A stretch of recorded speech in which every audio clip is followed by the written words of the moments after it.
For as long as our records go back, humans have been looking to the stars. We've used them to navigate, to track weather and tides, and to tell the stories of who we are and where we come from. Here in East Arnhem Land, that connection to the night sky has been passed down for generations. And now it's being carried into the future, propelled by rocket fuel. We're here in Australia, and we're gonna launch some rockets. We're following 2 NASA rocket missions as they try to understand how stars make the planets around them suitable for life. I'm Miles Hatfield, and in this episode, we're talking about living with the stars. The rocket range may be new, but for the people of East Arnhem Land, an interest in the night sky is about as far from new as you can get. This is the traditional home of the Yolngu people, one of the oldest cultures on Earth. As owners of the land and partners in establishing the new Arnhem Space Center, they're enriching cutting-edge space research with thousands of years of tradition connecting them to the night sky. As the NASA crew arrived in Australia, we met Jawa Yunupingu, elder in the Gumatj clan, one of the 13 clans comprising the Yolngu nation.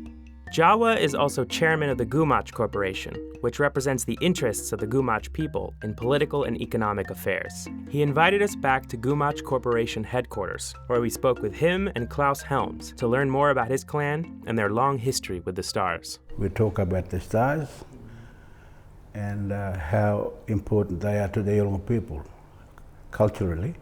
Instead of compasses, we followed the stars to get to wherever we wanted to get to.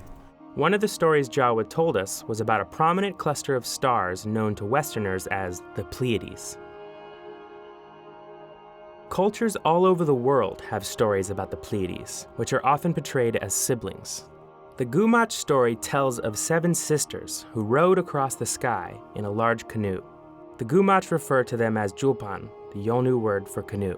I think this is kind of the Milky Way with the stars, huh? Yeah. And the 7 sisters, we sing that in our song lines of the Julpan, them. This is the canoe, the Julpan. According to the story we were told, the 7 sisters fish and gather food until they reach their home beyond the horizon where they cook it. The Yolngu say they can sometimes see the smoke from their fires from beyond the horizon. In the stories, they look down and look up at the country as well as the people that they were once.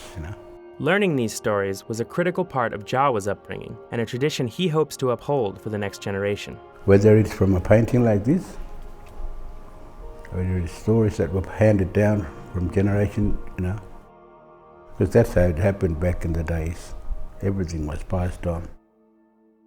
As the traditional landowners, the Gumatj Corporation are leasing the land to Equatorial Launch Australia and have been working with them and NASA to make the launch range a reality. My clan, Gumatj, they were well behind this because we were looking at the future kind of a perspective from us, like the stars play a very important role in our survival. The Gumatj board selected Klaus Helms to join them in 2011, and for the past few years, he's been deeply involved in the project. We had many meetings with NASA people to see if it was even possible. When Scott first got here, we were walking through the bush with the compass, through all those trees, and he was trying to visualise, could it be done? And we just had to assure him that, yeah, we can do it, we'll do it. And the next time he came, it was all cleared. So that was a sort of like a breather for him to think, God, we've got a site. In a few short days, that site will be put to its first test as it propels a rocket into the night sky for an even clearer view of the stars. But there's one star you can never see at night. I'll give you a hint. Today, it continues to grow our food, light our way, and keep us warm. That's not food. That's right, our sun. Next time, how our sun helps us understand habitable worlds elsewhere in the universe, and how it can mislead us.